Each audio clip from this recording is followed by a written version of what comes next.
بصي، انا هوريك النهارده ازاي تعملي صينيه مكرونه بالبشاميل ولا غلطه. بتطلع معاكي زي ما انت شايفه من اول مره.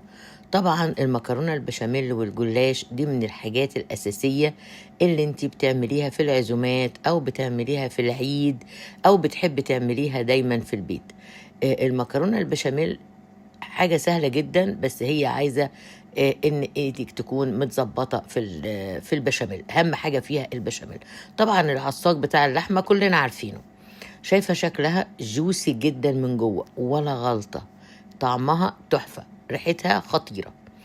صينية الجلاش بالجبنة دي برضو من الأساسيات اللي احنا كلنا بنحطها على السفرة في العزومات وفي العيد، والأطفال بيحبوها والكبار والكل بيحبها وبيعشقها وريحتها جميلة.